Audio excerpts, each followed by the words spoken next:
Hey guys, it's Francine Simone, and today I'm here to talk about sexual harassment of all things in kidlit, most specifically, the workplace.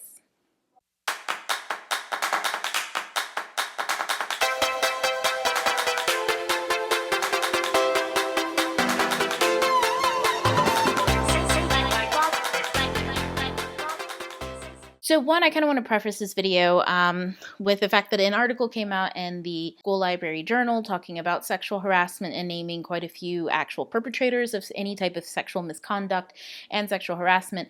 And in the comments, anonymously and or, like with their own name, a lot of people have shared their own stories of sexual misconduct or sexual harassment within kidlit, specifically at events. So the reason why I'm here to talk about it today is a lot of people online are talking about they didn't really know how to navigate this. Meaning specifically, how do you navigate knowing that someone's a sexual predator, like a whisper network? That's a huge thing. What do you do when you know, but it's not your story to tell? Or what do you do when you know and you know that it's been reported, but nothing's happened? Like, what do you do? And also, can you separate the work from the creator? Is that okay? Is it not okay? So I just kind of want to share my opinion on some things. I think I have a very basic opinion on most of this shit. But it never surprised me. Even the most basic of opinions seem to be far-reaching for some people or just completely elusive for many. Hence why we're having this video to start with. So I'm going to cover a few things in this, but first I want to talk about believability, because I think that's the first thing everybody hits. Either you believe a victim or you don't. And I do think that there's a lot of varying factors when it comes to this that we kind of tend to not talk about because it's very nuanced. First and foremost, I tend to lean on the I believe accusations. That does not mean that I will go to court and testify against someone. If I haven't seen something, it doesn't mean that I will stage a coup against someone. It doesn't mean that I'm going to do anything except listen and give support to the person who is sharing their story, whether that is in person or anonymously. Now, I'm sure there's several statistics that we can come up with that either prove that people lie or people don't lie. I don't give a fuck. At the end of the day, if someone is telling me a story about how they were harassed, something went wrong. And I think it's important that we stop and address those types of red flags. So let's get into the nuances of that. With the believability of the victims, I think that it breaks down to two things that we usually come in contact with, and that's first-person stories, whether that's anonymous or in-person, and then third-person stories, like through a whisper network or from someone that we trust, retelling a story that from someone they trust, etc., etc. Or third-person anonymous, like on the website in the comments, there are some first-person stories and a few third-person stories. So let's get into that. First person. Like I said before, I tend to lean on the I believe the victim. If someone has the guts to report something, whether it is anonymously or in person, I think that that means we need to stop what we are doing and focus on this. Now, we'll get into the action side of that later. When it comes to third person, I may not necessarily be 100% behind the events because I've noticed just in the span of a few seconds, me and another person I'll mention later read the same comment and she reiterated the comment back to me very differently than what I actually read. So just within the span of literally a day reading the same comment, we can have different interpretations of what something means and retell it and shape it differently. So when it comes to someone telling me a third person story, it's not that I'm going to take it with a grain of salt. It means that this person they're telling me about, the perpetrator, is now someone to keep an eye on, not necessarily something that I might retell myself.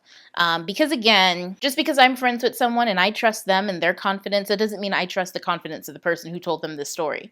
You get what I mean? So I tend to want to stay in the realm of think for myself. I collect things and then I speak on them. I don't like to just act based off of what I hear and how it makes me feel. So that's how I feel about first person and third person. Now, I think what we most are confused about are actions. What do we do when we hear these things? Because is it enough to just believe someone? I mean, I can believe someone all day, but if I'm not willing to stand up and say something or to stop something when I see it, then that makes me complicit, right? So actions. Let's talk about actions. So when it comes to an actual victim retelling me a story or someone coming to me for support, there's two kinds of scenarios we can have here.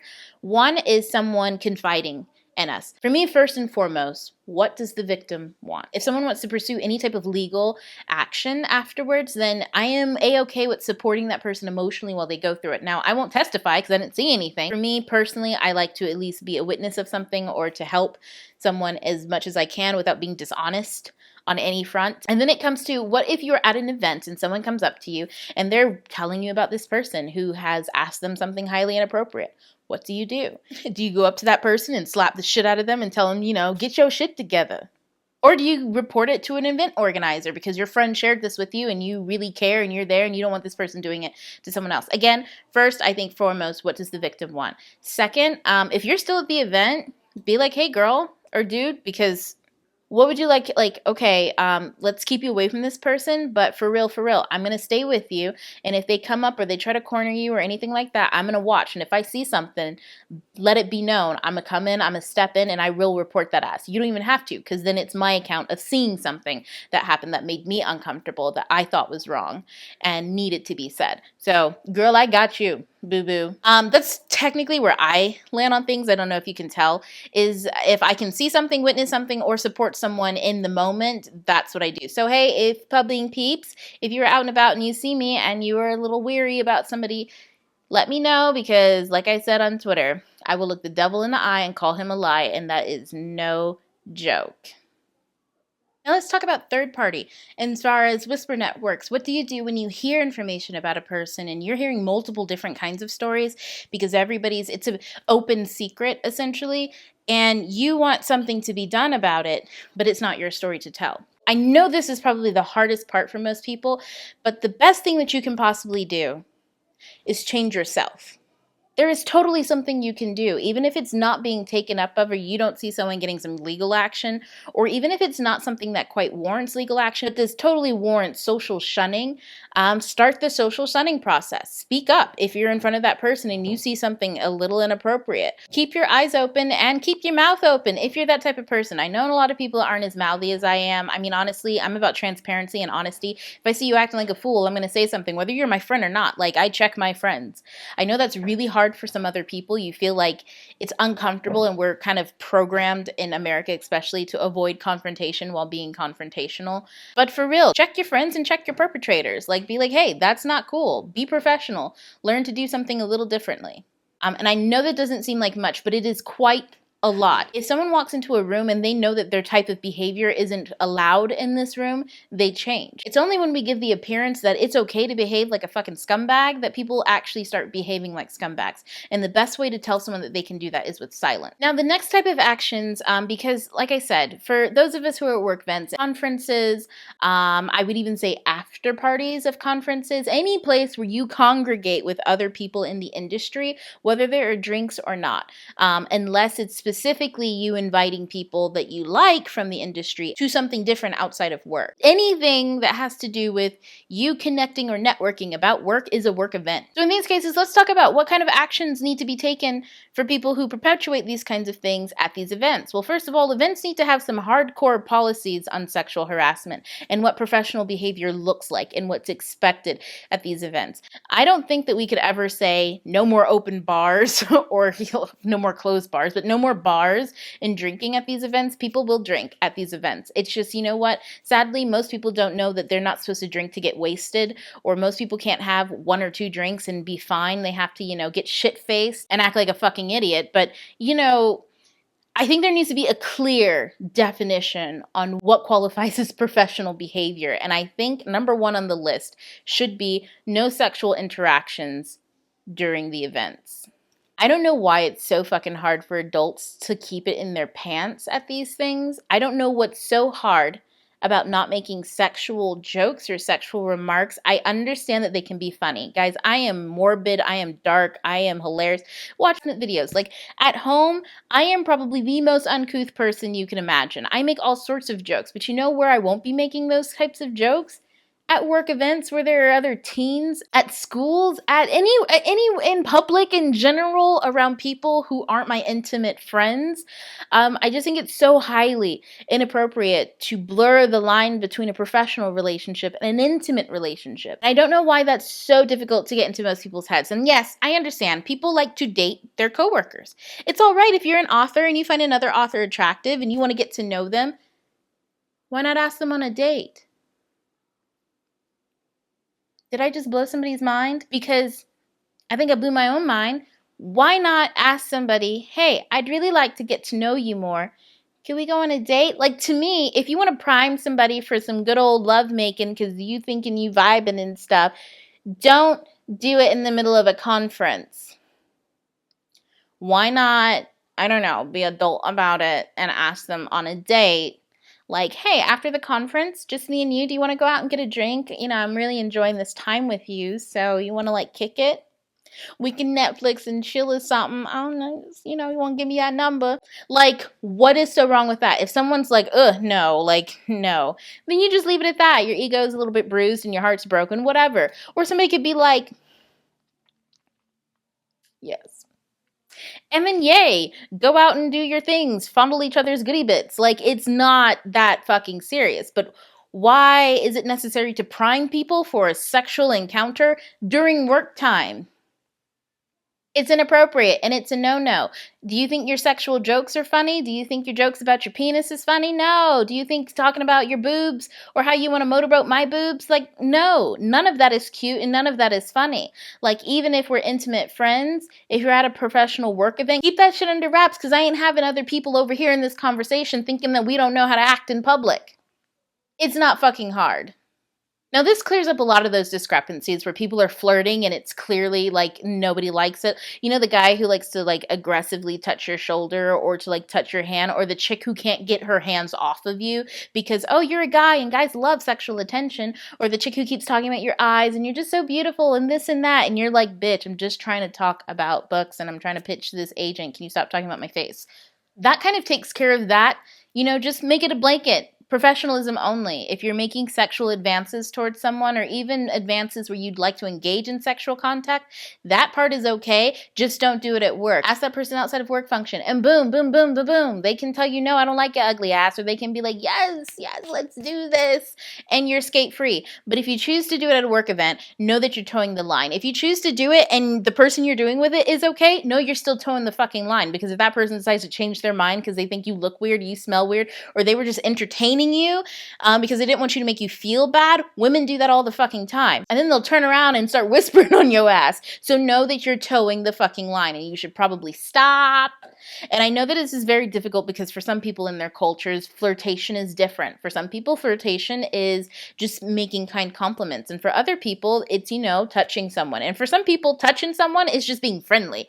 So I'm going to need y'all to stop. At a professional environment, you need to be not distant and cold, but just professional. Keep all that intimate, touchy-feely shit at home to yourselves, or, you know, on a date or some shit. Boom, boom, boom, boom, boom. We check that box. Now let's talk about actual people who are perpetrators. Now, people like that, honestly, 2 strikes and you out. And let me clarify this. You get 1 strike if it's anything less than sexual assault. So if someone says this person was coming at me and, you know, like they keep asking me out on a date and I keep saying no and it's really inappropriate and it's highly annoying. Check number 1, we're going to pull you aside and talk to you the next time somebody comes to us, or the same person or someone new comes to us with the same thing about you making inappropriate behavior or sexual contact with them, or insinuendos and all this other stuff. Anytime your behavior isn't professional, check number 2, you're out. If it is anything above that, if it's aggressive behavior, because let's be honest here, sexual assault is violent and it is dangerous. Anything like that, no, you's gone. Check number 0, you done. We don't even need to do no checks. You're done, and if we see you on these premises again, your ass will be grass. Easy as pie. I don't understand where the gray area is. Stop fucking around with people because it's not okay. And yes, these things seem very harsh and it feels like there's no wiggle room for interpretations or accidents, but I'm still really confused because this is a work environment. I don't care if it feels like you're allowed to blur the line or be informal. Know that you were towing the line if you decide to be informal. It's a work event. It's not your personal life. If you want to go to the club and get naked on the dance floor and do all sorts of weird sexual stuff with people, go ahead and do it there. Be your frisky self. Just don't bring it to work because it makes me uncomfortable. I don't want to have to see you get drunk and do all sorts of weird shit with other people. No, this is a work event. And if I have to pay money to be here, best believe it's not to see your naked ass doing all sorts of weird shit. No, be professional. Class it up. Now, with more policies like that in place, I feel like it puts a very heavy hand and a lot of pressure on actual organizations to follow through. Once you have those strict policies, and everybody knows that that's how you're supposed to behave, that's how you behave. You might get burned losing some people who were good workers, but apparently they weren't that good because they ruining your good name right now. And yes, people need to be held accountable and people need to act better, I guess, and do better. And then you won't have to worry about that.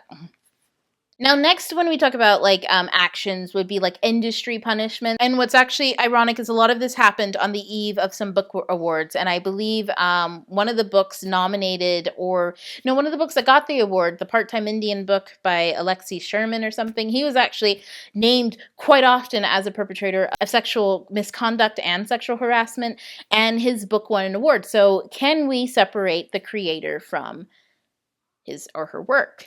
Now, there's a great blog post or article down below that I'll put by Roxanne Gray, and she discusses how she was in love with Bill Cosby's work as a kid, and then all of the allegations that come against him, and how that had to shift, and how she had to come to terms with separating herself from all of him, including his work as a creator. And I thought it was very poignant, but I do think that there is something to be said that creative genius is almost never ending. Just because this person created something really great and then they fucked up so horrendously that we don't even want to see their face, let alone their names. Like, there's nothing wrong with losing their creation. It may have been great and it may have been genius, but they will be replaced sooner or later. Creative genius is always ever ending. So it's not like, we're losing this one thing that will never be ever again. It's not like there's a finite amount of these things that we can have that bring us joy. No, just find something else. I mean, damn. Because you know what? Life's too short to be holding on to people who break other people. And I understand that people are broken things, and that's perfectly fine. And I think that life is a journey, and sometimes you do fucked up shit, and you should get better, and all that other stuff. But my life is too short to be thinking about your brokenness. I need to fix my own brokenness. Does that make sense? And you can't fix yourself when you're hanging around broken people, and you hang around broked up things. You gotta let that shit go and seek the good and the better.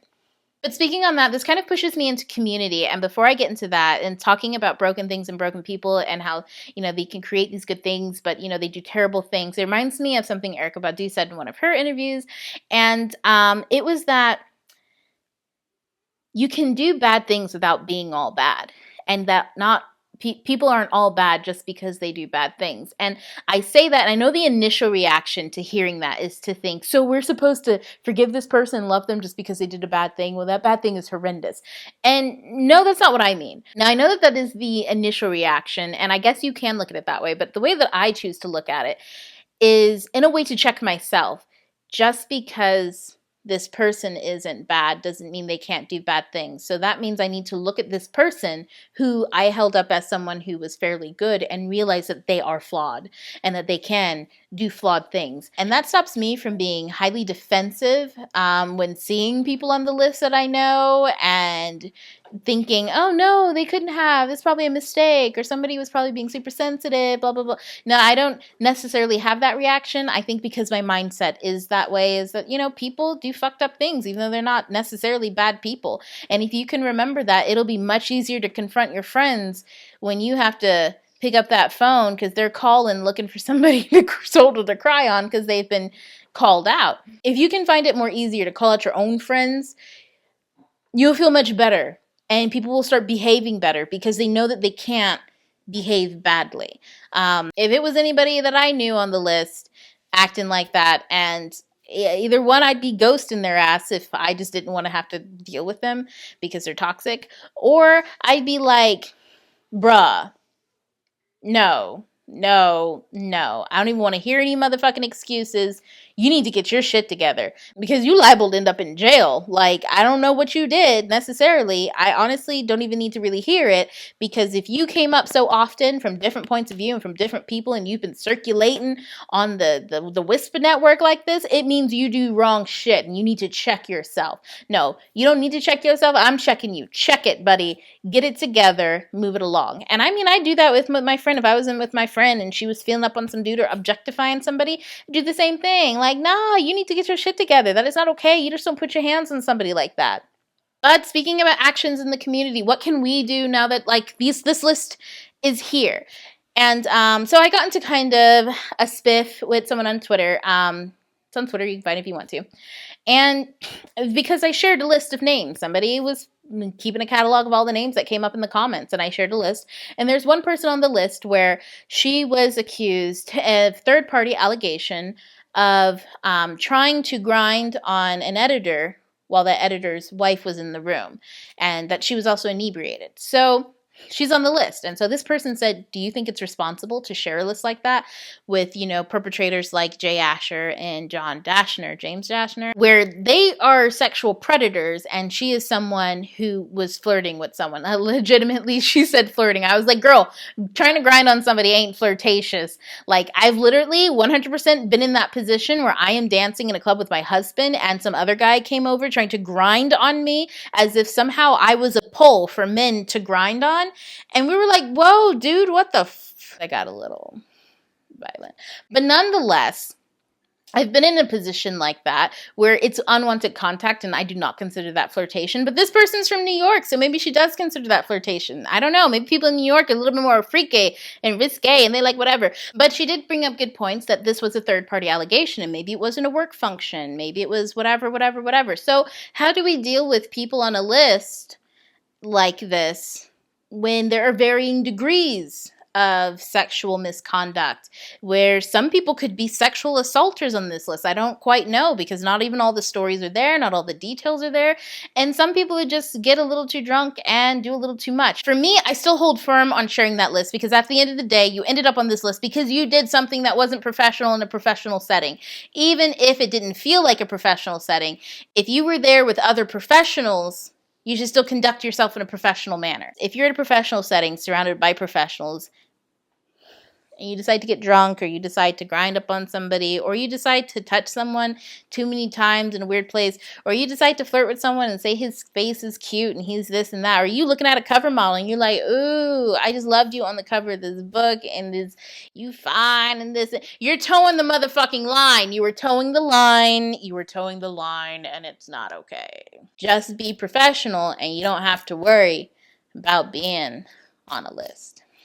With a list like this, we're very uncomfortable. Things are changing. It is 2018, and we're like, no, get a fucking consigned scent form. We're like 2 seconds in this day and age from being like, print out a form and I will sign it, and then we can have sex. Like, I'm not about this life. We did not talk the details. Did you shower first? Do you got a condom? Are you on these? Like, what's your STD papers looking like? I'm gonna need a passport. How many countries have you been to? And did you bring back, I don't know, stuff on your penis? Like, we're 3 seconds from being, I think, in that spectrum of things about consent, which isn't bad. However, I think it's starting to make a lot of people uncomfortable, because it's saying that a lot of sexual behaviors, or a lot of assumed behaviors that we were allowed to do before, are no longer okay. And for some reason, in kidlit and in publishing in general, I think that the lines are so blurred between professionalism and being intimate and just being friends and hanging out, that we think we can take our intimate lives, or we can be sexually free and all of this stuff, and insert it into the public atmosphere at our professional job. And it's like, dude, that's not comfortable for nobody. Nobody wants to be all up in your sexual forte. So please don't make these aggressively sexual comments. It's not necessary. If you write books for kids and you walking around as your author self talking about sexual things, yeah, if you priming somebody for sex at an event or at a conference, if you had BEA and you got some teens running around talking about, please sign my book, and you like, okay, hold on, girl.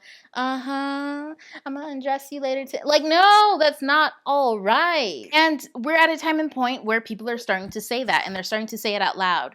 I think the Whisper Network thing isn't working anymore, and that's because we're in a day and age where there's a lot more transparency. And like with anything I say, you get to choose what you're going to do. If you want to be all fly and freaky and shit like that at a work event, be all fly and freaky at a work event. Go ahead and do you, boo-boo. But just know that in a day and age where it's way more transparent, people are going to call your ass out. Now, again, you may not be on the same spectrum as somebody who is a sexual predator, for sure. But if you still deal in sexual misconduct and it's a professional environment, you still get called out, because it's those things that breed a great little nesting place for sexual predators. If we're still networking and we're in a bunch of professionals, and I start saying, well, it's okay to grind on somebody, or it's okay to get a little drunk and be a little touchy-feely. It's okay to talk about orgies and how this is going to turn into a big old orgy party at the end. It's okay to make these kinds of comments. Then it's okay for someone to touch someone under the table without asking. And then it's okay for him or her to follow this person to their room. And then it's okay to say, I know, like, come on, we've got chemistry, and stand in their doorway while they're thinking over and over again, dear God, dear God, dear God, I might get raped. So for me, I just think if you're going to be at work, be a fucking professional. That's all you have to do. If you're terrified that you may be misconstrued for any type of sexual misconduct or that your comments may come back to haunt you, then stop fucking making them. I know it doesn't seem like a big deal to you, but you're conditioned not to think it's a big deal. You've been doing this over and over and over again for who knows how long. You feel like it's normal. Your friends think it's funny. But then there are the people who don't, and that's how you end up on the list. You know, like, grow the fuck up. It's not the place or the time or the people to do it with, unless you asked and they said yes. So guys, let me know what you think down below. Again, I'll leave the links to the different articles down below, and you guys can read through the comments yourself. It's all over Twitter. So with that being said, guys, I'm going to jet out because I got shit to do and children to feed, and it is almost lunchtime. So TTYL, ta-ta for now. Bye.